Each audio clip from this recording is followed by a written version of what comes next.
This is episode 234 of the Super League pod. Find out a list of clubs we don't like, get our updated and potentially controversial Super League predictions, hear our concerns for impressionable use in pyramid selling scares, and much more.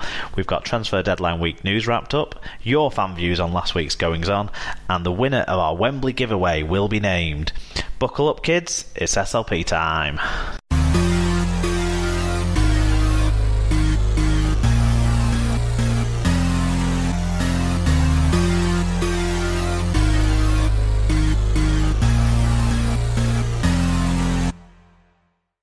Hello listeners, it's episode 234 of the Super League pod, and you have Wigan fan Mark and Hull fan Sarah. Welcome back, Sarah. Hello, thank you. Good to be back. Both of us vying for second position now. We probably wouldn't have felt like that was going to be the case last time we spoke. No, it's it's a good position to be in.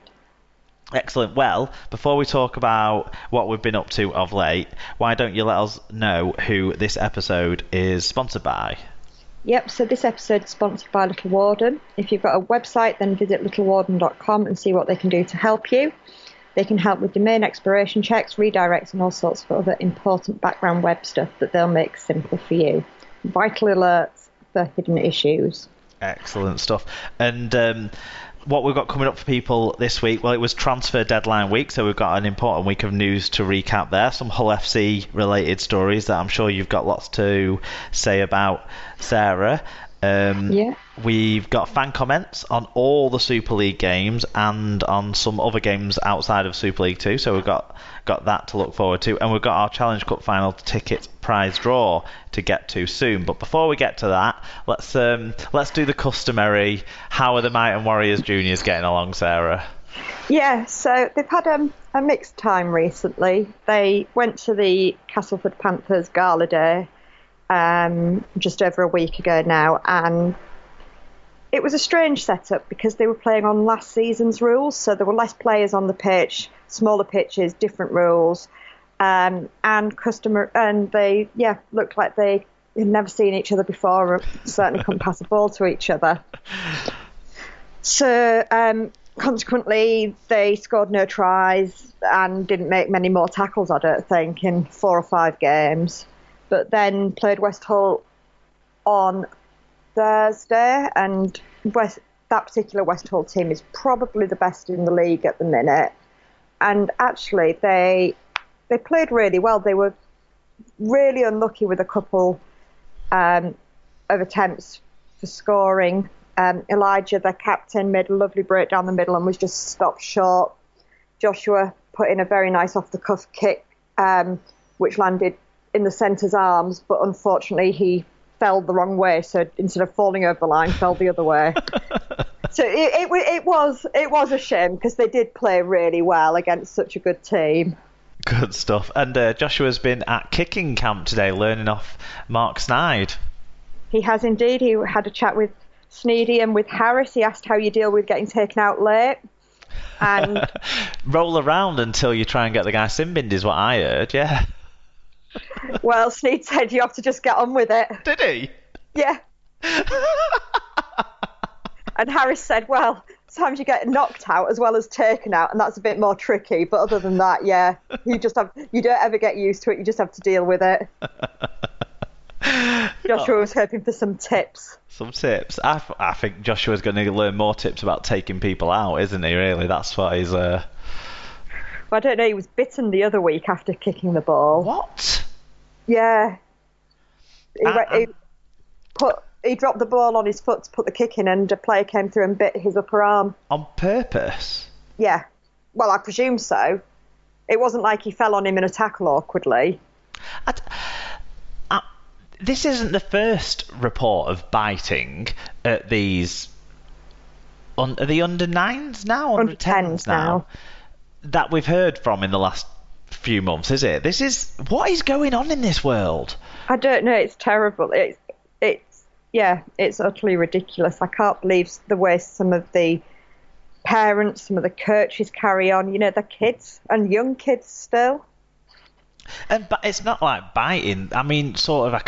I don't like the idea of them giving chat back to referees, and certainly we need to do something about that sort of stuff. But you see that in the games, sadly, way too much. You can kind of get why the kids are doing that, because they're seeing players do it. But biting, I know. It doesn't happen a lot at all, does it? Very, very occasionally, Warrington get hungry. I just think as well, so on Thursday, Elijah, who I've just mentioned, went to make a tackle, missed with one arm, and instinctively his other arm just went over the top and grabbed the opposition's head scrum cap and pulled him down that way.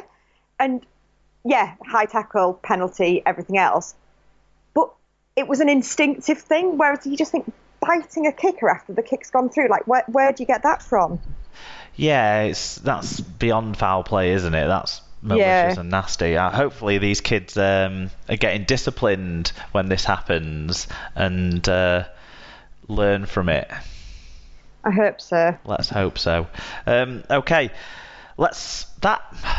every time at the moment you talk to me about what's going on with these kids' games, I'm getting more and more shocked and concerned. Hopefully Joshua learns some tricks of the trade about getting out of those situations that these camps he's going to with the Hull FC players. And I must admit, Sneed was absolutely appalled today when Joshua said about being bitten. Well, if it was Sneed, he would have made sure the guy got sent off, wouldn't he? So, just with your red and white glasses on, yeah. No, I mean, someone should get sent off for that. It's no laughing or joking matter at all. It's absolutely disgusting. Let's do something more happy instead. Okay. Then let's give away 2 Challenge Cup final tickets, courtesy of our friend Tom Andrews, who won these tickets earlier in the season, but he can't make the big day down in Wembley, so we've got those tickets to give away. Now, Sarah, yes. What I would like you to do is just pick a number between 1 and 15, and then I've randomly organised the people who commented on our Facebook post into an order, a random order, so that once you give me a number, I'll be able to tell us which people have won. Okay, number 6. Number 6 is John Knox, who will be taking James Anthony to the match. So if you're listening, John, do get in touch if I haven't got in touch with you already, and I hope John and James enjoy their day at Wembley. Excellent. Yeah, congratulations. Stuff. Enjoy. And they have you to thank for that. Or Tom to thank, really. You and Tom. It's one of those occasions where both sides of Hull come together to produce. Let's not get too united on that. Fair enough. I've got more of both sides of Hull coming together to talk about later on when we get to the Wigan versus Hull Kingston Rovers game. But before we get to that, I think we should recap what's been going on in the news. Yep.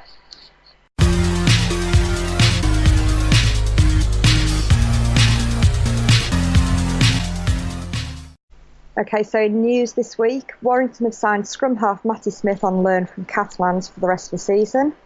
Smith, who's 32, has won the Super League Grand Final on 2 occasions and was the Lance Todd Trophy winner in 2013. He's made more than 300 career appearances for Wigan, St Helens, Widnes, Salford and Celtic Crusaders.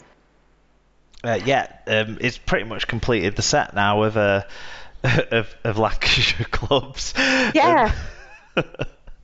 Certainly in the Super League anyway. Josh got in touch. He said, Matty Smith, the miler of Saints and Catalan, all the blame for someone's found him useful. Without Blake Austin, maybe they need a reasonable attacking kicker, but let's wait and see if it works that way. And Tom Andrews said, clearly Warrington lost the fight last week, but instead of going home with a black eye, they got stuck with Matty Smith. Ooh. I mean... Yeah. They needed halfbacks. Yeah. He was available. Can't say a lot more than that about him, can you, really? Not at this stage. I think the game has kind of moved past what Matty Smith's maybe strengths were able to deliver.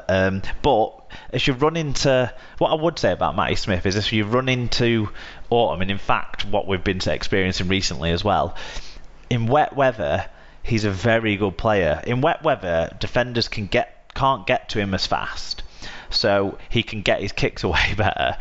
And when he does get his kicks away, he does put them into good areas to make it hard for teams to attack, basically, from the kicks. That's one thing I would say about Matty Smith. I mean, the amount of times I've walked down to a Wigan game thinking it's a Matty Smith day today, when it's been absolutely chucking it down, and he has delivered on those occasions. And I mean, big occasions like Saints derbies and things like that, and England games and stuff. So and Wembley back in 2013, wasn't it, when he won the Lance Tars? Exactly. So, and that was a very, very wet day. So he has got something to offer. What do you think this means for Blake Austin's injury, though? Do you think it means that they're worried that he won't be back come playoff time? Well, I think it must show that they have got real concerns over it, haven't they? Yeah, I mean, they'll do everything they can to get him in that Wembley side, because Matty Smith won't be able to play in the cup in the cup final. But beyond that, it's hard to see how much of an influence he'll have on the side. But they wanted to bring in a halfback. They needed to bring in some of experience, and Matty Smith has got a lot of experience, and he's won some trophies in his career certainly as well. Yep. Okay. One for you to comment on, I think, here. Wakefield have signed prop Chris Green on loan from Hull. Green has played nearly 150 matches for Hull since making his debut in 2011. Now let's wrap that in with the other loan signing they made. They've completed the signing of Wigan's Morgan Escray on loan for the remainder of the season. Escray has been restricted to just 6 appearances for the Warriors this campaign, but will now look to secure Wakefield's Super League status with Green. Yeah. So Josh said, desperate times call for desperate measures. Will they benefit? I hope so, but effort is the problem for Wakey, not skill. Escaré is a great fullback, so maybe free a player up to fill centre or wing. Hurst out as well, which has lost his oomph in the last few games, so a smart move. And Tom Andrews said, Escaré is a good signing for them, but Wakey aren't on TV much, so Chris Green is fucking useless unless he's being incorrectly tracked on video. Ref. I think he's bitter about some game at Magic Weekend a few years ago. I know, poor Rovers fan. So Chris Green, I'm surprised that Hull let him go. I think he's a good player. So what do you think about Chris Green, and do you think his long-term future is away from Hull then now? Obviously. Yeah, his long-term future isn't at Hull. We suspected he would be going somewhere at the end of the season. It is a bit of a surprise that he's gone now, but I think that's to free up space, given that we've brought Tavita Satai in now. Green, he's a funny one. He broke into the team, big lad. He tries, but he's never sort of stepped up. There's no real yardage made after collision. It just doesn't feel like he does enough for his size, really. Yeah, and 150 matches in 8 years. He's never really had. He's maybe only had one full season in his career as well. He feels like it's been injured quite a lot, and so again, with his size, he picked up, both him and Bowden picked up injuries last year, and at one point, Bowden was certainly behind him in the pecking order, but that's changed, and I would even say that Fasher and Massey now are above him in the pecking order, or obviously were before he went. Yeah. Which is a shame, because it's he gives it 100%. It's just, it feels like that's not quite good enough. Is not the player that'll take you on to that next level of getting to and winning finals. I think that's the thing. Yeah, he's a good squad player, but is he what you want in your first 17 in terms of props? And I think the answer is probably not.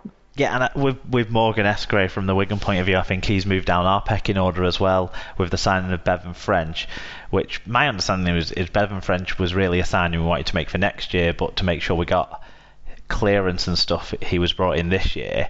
That makes him now the 3rd best fullback on Wigan's books. It makes him the 6th or 7th best winger on Wigan's books, and I've never been convinced of him in his cameo appearances at halfback. He only seems to do well in those situations when we'd already won games. So no doubt a talented player, and I absolutely adore the spell he had at the start of the 2017 season when we really needed him, and he came in and was far more competent catching the ball and defending than I had ever seen from him when he seemed like just a support